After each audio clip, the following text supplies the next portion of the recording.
former FBI Assistant Chief of the Criminal Division, Chris Swecker, on the timing of all of this. Now, he worked with Comey in the past, and Chris, if I understand my research correctly, you are in the camp that says if you were going to get rid of the guy or do something, it should have been done earlier. Is that right?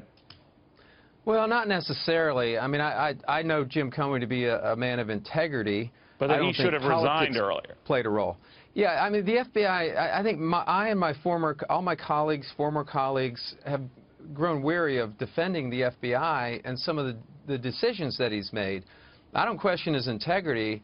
What we question is his judgment in stepping out of normal procedures, policies that we all know and grew up with between the Department of Justice and the FBI, in stepping out and holding press conferences about ongoing investigations and stepping into the role of the prosecutor. There's a distinction between the FBI and the Department of Justice for very good reason. An impartial body makes prosecutive decisions. The agents conduct the investigations. And we were all very troubled by that.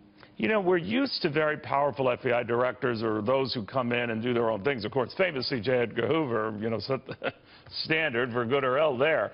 But we also reminded of, in the case, the last FBI director who was fired by a president was Bill Clinton getting rid of William Sessions. Now, that was over money issues and the fact that he was maybe abusing things, but the two personally, I guess, didn't get along.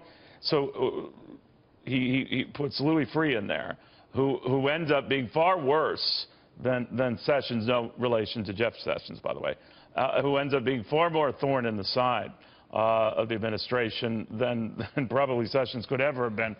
But what should the administration be looking at here? Because the short list of names I hear, like Chris Christie, Rudy Giuliani, and there are others, but most of them were those who actively campaigned for and supported Donald Trump. Does the FBI and the worker bees of the FBI worry about that close political affiliation if it turns out that's the kind of person we get? I think so. I mean, I served under Louis Freeh. I served under Robert Mueller and William Sessions as well. I think both Freeh and Mueller played it straight. They did not seek the press out. They did not seek the limelight. They knew the job was much bigger than themselves. Mueller, they asked to stay on, President Obama said, another couple of years, right? Yeah, they called it overtime for Robert Mueller, and he was a good director. He did not make it about himself. He played by the rules, and his ego played no role. And same with Louis Freeh. I think that's what you need going forward. You need a Louis Freeh or a Robert Mueller who knows that role is much bigger than themselves, and that you play by the rules, the established policies and procedures. You can't just make them up and ad lib as you go. So when there's a Russian investigation going on, presumably still going on, what do you want to see? And do you have faith that that investigation will continue now, Comey there or not? Yeah, I think that he actually, if you were to say President Trump was trying to short-circuit the investigation, I think the impact is, or the effect is the opposite. Do you think that's what the president was doing?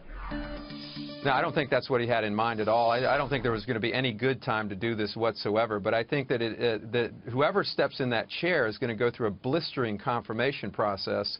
And I think that there's going to be tremendous sunshine and transparency in what's going on. And I don't think there's any possible remote chance that this investigation gets swept under the rug. What did you think, Chris, of the Attorney General, who recused himself from anything Russia investigation, weighing in with his deputy on recommending that Comey be fired?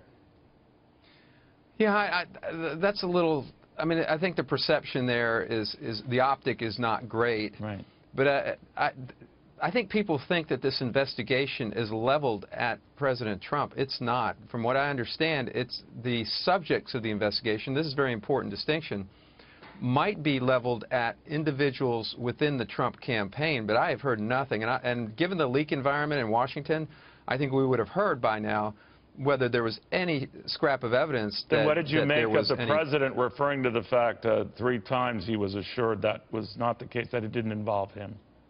Would you put that in a letter? I would not have put that in the letter, no. And where and how would he have known that, if that's the case?